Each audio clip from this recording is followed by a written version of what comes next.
I've dated some guys who are like 28 and they still live in their mum's garden and play five-a-side and like, you know. Ain't nothing wrong with five-a-side, fellas. You don't let us shame. It's nice that you have a little hobby, but why does your whole life revolve around it? Grow up. Like, okay. So everyone deserves a hobby. Everyone deserves a little community. Like, glad you get on with your football team, but... So is it more that he's, at least in that example, he's not on... It doesn't seem like he's on a path going somewhere. Yeah. I've dated some people who are in their late 20s and I just feel like you're such a bum. Like, you're nearly 30 years old. You're a full-grown adult and you're doing nothing. And like, that's unattractive. That's so unattractive. I get that. I get that. Why is that important to you? I think whether you're 22 or 32, you should have some aspiration. Like, no matter what that is, whether you want to go traveling, whether you want to move to London, whether you want to live like the hustle culture or just like chill out. Yeah. Like, as long as you know what you want with your life and you're aiming to do that, I'm happy. And like, I think... Even if he provides you the love that you said that's what you're looking for? Yeah. Yeah? Yeah, no, I'd still like for someone to love their own life as well, I guess. Yeah, he can love his own life. I think self-love is like super important. And I don't see you having self-love if you're willing to live and die in your hometown and, you know, not go anywhere and not have aspirations. And is that harsh? Is that mean? I don't think that's a fair statement, because it just depends on what's important to that person. Yeah. So because some people can really value, for example, their community, and they don't care about, I don't know, becoming the next Insta model, or, you know, becoming the next like big TikToker or the next big YouTuber or the next football player, whatever. Maybe their value or what they value is more about being there for their community. And that is a very simple life in which... What if their values are sitting in their mum's house, gaming and getting their dinner made for them and doing nothing, actually, and not acting like an adult? I mean, look, I agree with you in a sense that I would not encourage that lifestyle. But the reason I'm asking you is because I know you said about, for you, what's important for you is about, can someone provide the love that you would be looking for? But whether somebody is on a big ambitious mission to become the next inventor, or whether what they really care about is spending time with their family and friends and they're not aspiring for greatness, you're like, that sounds really important to you, and that's outside of the love. Yeah. So you're not just looking for love then. Like, it's not just the love aspect that you want to come to your life. Like, there's another aspect too, which is normal, but I think you know, if someone, you're talking about like family values and stuff, I think if someone like values their community, values their friends and family, and like loves that part of their life and doesn't see themselves moving away from that, fair play, you know, that's their values. But like, I think it's good to differentiate like what is them having good family values and what is them being scared to step out of that. I'm not saying they have to like go on and be famous and do amazing big things, but at what point do they create their own life? I hear that. I hear that. So would you be open if you met a guy and let's say he is very much, has a standard 9-to-5 job, he is living at home, and you know, he spends half of his time with his friends online or seeing them, but he's met you, you have this level of connection and stuff, and he's willing to build a life with you, and that's not him aspiring for more in his own life, but he's like, oh, he's willing to build a new life with you. Would you be open to that with that guy, even though he's not aspiring for more? Because essentially you're aspiring for more, aren't you? So essentially you would be doing that in the relationship as opposed to him doing it. So would you be open to that? I don't know. Is he doing it just because he's being complacent with whatever I want to do? Or is he doing it because he genuinely wants to? Is he doing what? Like growing with me, for example. Like say if I'm like, I want to go traveling, is he going to tag along like a little pet? Because if that's not what he wants to do, I'm not going to be like, you have to do it because I'm doing it. Let's say he'd be like, yeah, I'm happy to go traveling with you. Does he genuinely want to do it? Yeah, come with. Yeah, I mean, because he's building a life with you. Yeah. So like he would be making an effort in those areas because he cares about you, and he's like sees the future. Fair play, come with. Would you pay for him if you could? If I could, yeah. Currently I cannot. Yeah. Theoretically, if I was like balling, yeah. Why not? Okay. Would you be, I know this probably isn't the dynamic, but I'm just playing devil's advocate. Would you be happy if a guy provided that love that you said that you want to invite in your life because you can take care of yourself? Would you be happy to be the provider in the relationship, like long term? If I was in a financial position to do so, yeah. Okay. I'd have a stay-at-home husband. Okay. Yeah. I'll take that. Yeah. So he's cooking, cleaning for you. I love it. We love that. Yeah. Listen, I feel like I've grilled you. Let me give you the floor one last time. Is there anything like you'd want to ask or talk about? I don't know.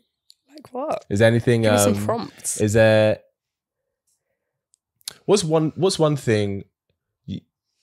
What's one thing you would ask guys today about when they date women? What's one thing you would ask them? Like, is there something that you've seen guys do in general that you're like, what the fuck is this? Why do I have commitment issues? That's a very good question. I don't know. I think that's the only thing that every guy seems to have in common in like modern dating. Is they're like, oh yeah, we can go on dates and message every day and say good night and good morning and exclusively sleep with each other. But I don't want a relationship. Yeah. What? So you want everything of a relationship, but you don't want a relationship. Yeah. So essentially, I think what that usually means is they don't want to close themselves off from other potentially experiences with other women. Usually. Most guys actually would like someone, but I very much suspect, especially, you know, because you're like saying about what you were choosing before, it's only a very small percentage of guys that actually get quite a lot of attention from women that women find attractive. And so it's those guys, because there's kind of a level of abundance they have, unless they're looking to settle down seriously, there's no real incentive for them to want to commit a lot of the time, or that's how they see it. Does that make sense? Yeah. Now, there are always exceptions, because, you know, sometimes they might meet someone and they just go, oh, wow, like I actually just want to give all my time to this person and I'm not really interested in anyone else physically even, because we know guys can separate emotions from sex a lot easier. I think that's always seen as like a guy thing. Is that not like a universal trait? Oh, I'm not saying women can't do it, but I think it's way more common in men than in women. Like, it's not that women can't do it, but it's way more apparent. It's way more of it's a very masculine way to approach sex. To approach it in a way where there's no emotions, there's no level of intimacy, it's just a physical act. And that's not to saying that women can't do it, because some women do, but, and this is my anecdotal experience from my own experience, friends' experiences, where a lot of the time when a woman is having regular sex with a guy, even if they both say it's casual, at some point she will grow feelings for him. Does 9 the times guy out of 10. not? I feel like I've had guys catch feelings. Yeah, and they might for sure, but guys don't develop feelings through sex. It's through other things that happens. So like, for example, like if you are checking up on him because he's had a difficult time, or if, for example, maybe you are coming over, but maybe you bring food. Do you know what I mean? It's like, oh, this is somebody who is she actually cares about me. And this is someone who you're looking out for him in maybe spaces that he could be vulnerable in. And generally that's what makes a guy goes, wow, like she's amazing. It's not having amazing sex most times. But I think for women, a lot of the time, and sex generally does affect men and women differently in terms of, you know, climaxing, orgasming and stuff. Like, you know, oxytocin is more potent in women through orgasm than it is for men. And oxytocin is the bonding hormone. So whereas guys release oxytocin through other things, like I said, like when she's there for him when he's vulnerable, and that makes him really bond to her in that sense. Or if he shares something very personal to him and she accepts that and receives that really well. So I think that's why, because the same thing is like, the equivalent is like a guy being really close friends with you and developing feelings for you. And he's like, why haven't you developed feelings for me? Because he's like, we're spending all this time together. We're being so personal. You know my secrets. I know yours. When you're having a down day, I'm there for you. When I'm having a down day, you're there for me. Why don't you grow feelings for me? It's the same thing. That's my pet hate, when guy best friends and catch feelings. Because it makes me second guess the entire friendship, being like, oh, were you just trying to move to me the whole time? I thought the friendship mattered. Yeah, but I mean, that's the equivalent though. But you can understand is it really that surprising? Like the more time a guy spends with you, that he grows feelings for you? Is that surprising? Yeah, to be honest. Really? I don't know if I'm just like ignorant to the fact that like people can develop feelings. But like, yeah, if something's like entirely platonic, like I've had some like platonic friendships for years, and then suddenly it just takes this like U-turn and they catch like romantic feelings. And I'm like, nah, like you've just ruined the whole friendship. I mean, yeah, I mean, it does change the dynamic for sure. But isn't that, you know how we were saying how you're like, oh, at least we were talking about which stories to like. And you're like, oh, at least pretend that you care about who I am. Yeah. The reason a guy falls for you if he's your friend is because he falls for who you are as a person. Yeah. Isn't that surely better than he's just like, oh, I really want you because I just think you're really hot? Isn't that better? Yeah, I suppose like everyone always says, don't they, like the basis of a good relationship is to be friends first. Very true. But at the same time, I feel like it kind of invalidates all of the friendship before that. Why do you think it? Did you have this ulterior motive the whole time? Like, were you not actually trying to be my friend? Were you just trying to play the long game? And that's kind of stinky, kind of hurts to think that might be the case. So, okay, so if we flip it, yeah, the equivalent would be a guy who gets into a casual situationship with a girl and they both say it's just casual. And then let's say they've been sleeping with each other for 6-7 months and then she gets feelings.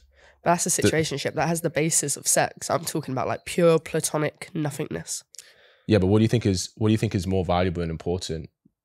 The friendship or just sex? Friendship. So like, doesn't it make sense for something to grow from a friendship than just sex? Yeah, I think like in the ideal world, it would be nice to fall in love with your friend, get married, yay. But if you're not mutually catching feelings and then it ruins the entire 4-year-long relationship that you just had. I don't think it, I would disagree. I wouldn't say it ruins it, but it does change the dynamic because they might have grown feelings in like the past 6 months because they just think you're amazing. Do you know what I mean? What can I say? But maybe, you know, if you're not attracted to them, and if I'm being honest, I think ultimately that's actually what it is. Yeah. Like I think a lot of the time when guys are in the friend zone with girls and girls friend zone a guy, it's because she likes who he is, but she's just not attracted to him. That's just basically what it is. Do you know what I mean? Hope you really enjoyed that clip. If you want to watch the full episode where that clip is from, then I want you to click right here where you can watch the full episode. And if you're ready to claim your man today, enroll in my program below, and I'll see you there. Wishing you an amazing day.